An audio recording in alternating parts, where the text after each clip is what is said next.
Hey, what's going on YouTube? So this video is going to be about the final of the big 3 daily tasks, which would be the Tower of Pwnage, which would be right here. So it is unlocked, I believe, at level 16, maybe 18, I'll have to check.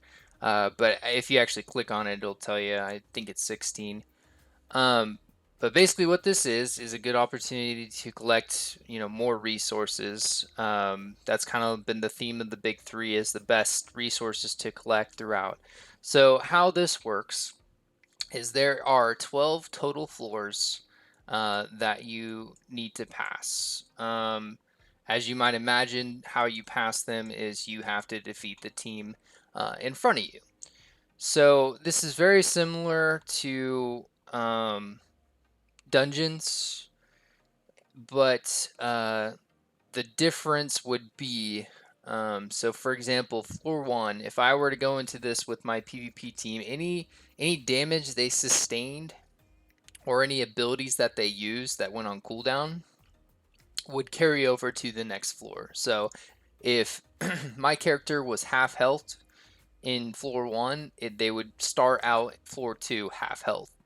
If I used an ability that hits all enemies, that ability would be on cooldown in this floor, and so on and so forth. Debuffs and buffs don't carry over, so if they're like poisoned or like silenced or any of that stuff, that doesn't carry across floors. Everything just kind of resets, but um, you will have the decrease in health and the cooldowns. So the benefit to that, I guess not necessarily the health and the cooldowns, that part you just kind of have to manage. But the benefit of each of these though, and how it's different is different from the islands, is that it's not just you go into the island and then you just continuously go through. Any heroes that you have that have like start of the dungeon abilities or traits will apply here. So you go into it floor one, and all of your beginning, your runes, all that stuff applies, and then you beat them, you're done. You go to the next one, and your beginning traits, your runes, and all that apply once again. So there's kind of a benefit there. So what you do is you battle through the rest of the floors, and they kind of increases in difficulty. They like to throw in hard and easy ones um, every now and then, just to keep you on your toes. So a good way to actually show how strong the team is in front of you is you can actually highlight over them and kind of see their power levels. So it's important to keep track of that. And as you can see, there's runes and stuff like that. So since I'm level 80, it shows level 80 teams and 70, and they kind of mix it in. But it scales according to how you're doing. So heroes that you've unlocked, levels that the level that you currently are, and the power level of your highest champion or hero is probably what it goes off of. But you won't ever be like overmatched. You won't see a level 80 if you're only level 15. Early levels, I don't believe there's much of a struggle. I think they want you to have a taste of what it's like to actually complete the tower. I could be wrong, but I believe the first few times it gets easy, and then as you progress, it starts to become more and more difficult as you run across some maybe good synergy teams that they put together.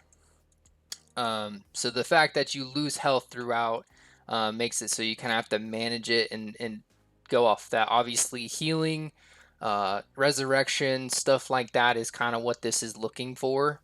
Um, the tankiness to survive, but then the damage to end the rounds, stuff like that.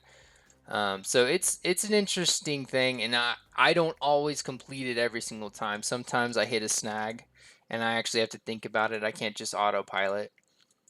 Um, so what I do after I finish this, I guess as far as team goes, honestly, it's kind of like dungeons. It's just kind of like whatever you have and whatever works at the time.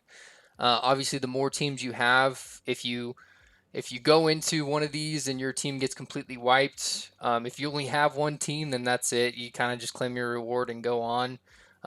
So more teams benefit, but at the same time, you don't want to split focus early on, like I was said in my previous videos, because then you just won't have as strong. You'll have two decent teams, like if you split focus, but if you were to focus on just one, you'd have a really good one team, but that would be it. So there's some good and bad to this, but really it's just kind of whatever works. I'll talk about in later videos kind of what my thoughts are as far as champions to go for and stuff like that. But for right now, I just want to focus on tower Pwnage in general.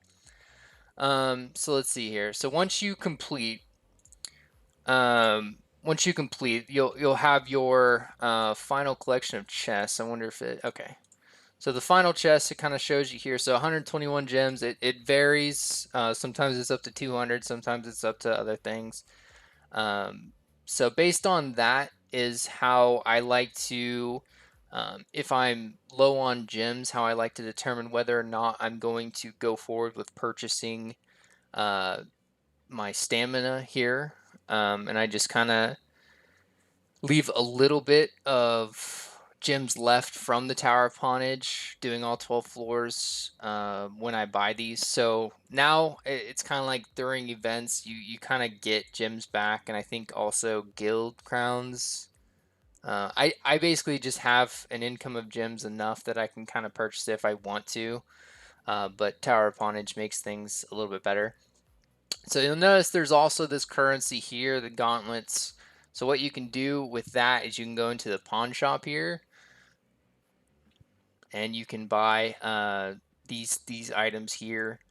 I mostly use it for this area right here because farming for these things, the celestial evos, is that what they're called?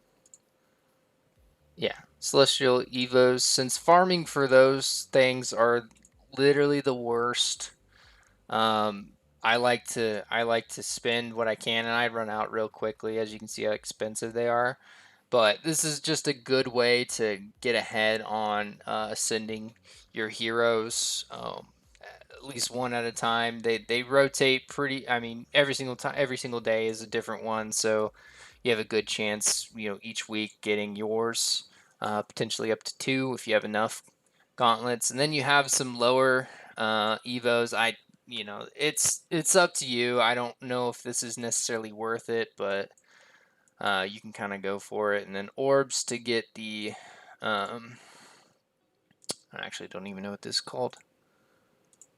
This blessing of the seeker, which just increases your damage by 15% to your element, or basically versus your opposite element. So this would be originally 30%, I believe. Yeah, 30%. This guy doesn't have it. So this would increase to 45. It just gives 15% damage towards your opposite element. So you can utilize that as well. But overall, that is pretty much it for the Tower of Pwnage. Like I said, I'll kind of go over maybe some teams or particular things that you should do or tactics in a different video. But for right now, I just wanted to focus on the Tower Pwnage and what it is, and kind of wrap up the series on what I do on each day when I log into Dungeon Boss to get the resources that I want. So with that being said, give this video a like, subscribe, comment. If you have any questions or have any comments, and I will see you in the next one. See ya.